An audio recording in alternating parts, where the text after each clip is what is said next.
របៀបភ្ជាប់នាឡិកា AI 5G ទៅកាន់ទូរស័ព្ទការភ្ជាប់នេះក្នុងគោលបំណងទី1ទទួលបានការ call ចេញចូលអាចនិយាយបានផ្ទាល់នៅលើនាឡិការបស់យើងតែម្ដងដោយមិនបាច់ប្រើ SIM ទី2ទទួល notification រាល់ឆាតដែលគេបានឆាតចូលមកក្នុងទូរស័ព្ទរបស់យើងវានឹង load ទៅលើនាឡិការបស់យើងដូចគ្នាតោះអញ្ចឹងនៅលើទូរស័ព្ទរបស់យើងត្រូវ download កម្មវិធីសិនចូលទៅកាន់ Play Store ក៏បាន App Store ក៏បានគឺមាននៅលើទាំង iOS ហើយនិង Android អញ្ចឹងយើងគ្រាន់តែ search ឈ្មោះពាក្យថា Hi Sport Pro ចុច search លើពាក្យ Hi Sport Pro រួចហើយយើងនឹងឃើញ logo កម្មវិធីរបស់យើងគឺពណ៌ខៀវបែបនេះយើងចុចលើកម្មវិធីហ្នឹងមករួចហើយបើសិនយើងអត់ទាន់ download យើងចុចកន្លែងហ្នឹងដើម្បី download តែនេះខ្ញុំ download ហើយយើងចុចទៅគឺយើងបើកកម្មវិធីហ្នឹងតែម្ដងមកដល់ផ្ទាំងមនុយដើមរបស់កម្មវិធីគឺគេបង្ហាញបែបនេះអញ្ចឹងយើងត្រូវចុចទៅលើពាក្យដែលនៅខាងក្រោមគេបង្អស់ខាងស្ដាំដៃដាក់ថា device ដែលមានរូបនាឡិកាជាសម្គាល់រួចហើយយើងចុចលើពាក្យថា bind device ដែលមានពណ៌ខៀវនៅខាងលើអញ្ចឹងកន្លែងនេះវានឹង load ផ្ទាំងមួយទៀតយើងចុច allow តាមគេរួចហើយ allow វាម្ដងទៀតអញ្ចឹងមកដល់កន្លែងនេះវានឹង load ឲ្យយើង scanអញ្ចឹងតែយើង scan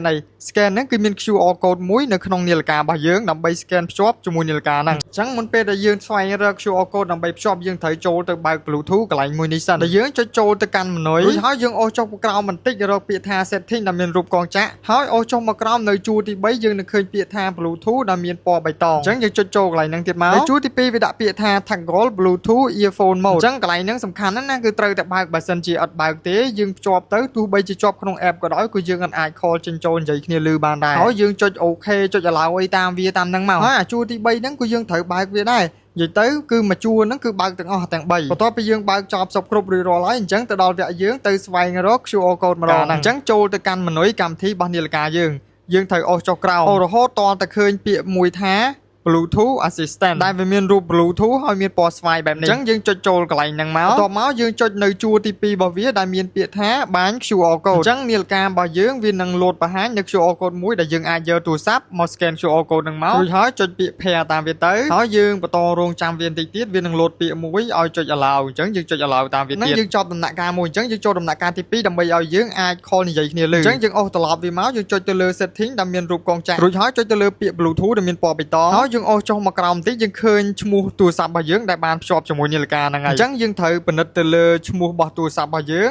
ហើយវាមានរូបសញ្ញាកាសក្តោបមួយអញ្ចឹងយើងចុចសញ្ញាកងចក្រដែលនៅក្រោយពាក្យហ្នឹងហើយវានឹងបង្ហាញកងតាក់2ជួរទេមុនដំបូងដើម្បីឲ្យយើងសេរីប៉ុន្តែយើងរងចាំបន្តិចវានឹងលោតឡើង3ជួរវិញឲ្យយើងក្នុងការសេរីអញ្ចឹងនៅខាងលើគេបង្អស់គេដាក់ថា phone call ហ្នឹងអញ្ចឹងយើងត្រូវបើកកន្លែងហ្នឹងបើកប៉ុណ្ណឹងមកគឺពេលដែលគេតេមកគឺយើងអាចលើកនិយាយផ្ទាល់នៅលើនាឡិកាយើងបានតែម្ដងហើយអាខាងក្រោមគេបង្អស់ media audio នេះបើសិនជាវាបើកយើងត្រូវបិទតែបើវាបិទស្រាប់ហើយយើងមិនបាច់បើកក៏បានដែរកន្លែងហ្នឹងគឺមានន័យថាបើសិនជាយើងបើកអាហ្នឹងយើងចាក់ចម្រៀងទៅចម្រៀងហ្នឹងនឹងឮនៅលើនាឡិកាយើងឬក៏សំឡេងសារអីផ្សេងៗវានឹងឮនៅលើនាឡិកាយើងអញ្ចឹងយើងបិទវាទៅល្អជាងយើងបើកតែមុខងារសម្រាប់ការ call ចេញចូលនិយាយគ្នាឮទៅបានហើយសម្រាប់អាកុងតាក់ជួរទី2ហ្នឹងយើងអត់ចាំបាច់ធ្វើអីវាទេទុកវាអញ្ចឹងទៅតែប៉ុណ្ណឹងគឺយើងភ្ជាប់នាឡិការបស់យើងមកកាន់ទូរស័ព្ទបានជោគជ័យរួចរាល់ហើយអញ្ចឹងនៅពេលដែលគេ call មកគឺយើងអាចលើកនិយាយផ្ទាល់បានហើយចំពោះ message ឬក៏ notification ផ្សេងៗគឺវានឹងលោតចូលមកកាន់នាឡិកាយើងដែរអញ្ចឹងប៉ុណ្ណឹងគឺយើងងាយស្រួលហើយតោះអញ្ចឹងយើងទៅមើលកម្មវិធីវាបន្តិចថាតើវាមានមុខងារអីខ្លះផ្នែកខាងក្រោមគេនៅខាងកណ្ដាលហ្នឹងយើងចុចមួយទៅគ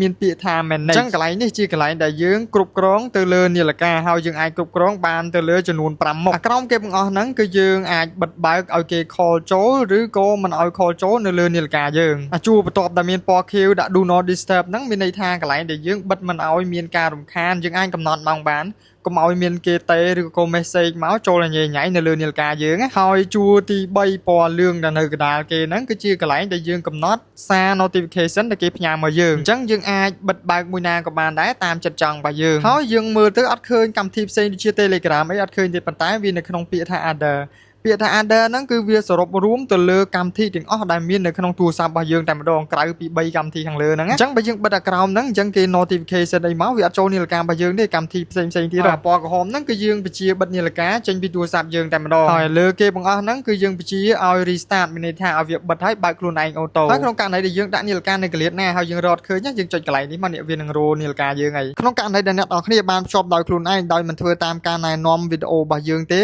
េអញ្ចឹងអ្នកនរគ្នាទៅមើលវីដេអូមួយទៀតដើម្បីធ្វើការបដិចេញវិញសិនហើយសូមអ្នកនរគ្នាត្រឡប់មកវីដេអូនេះភ្ជាប់តាមលំដាប់លំដោយឡើងវិញ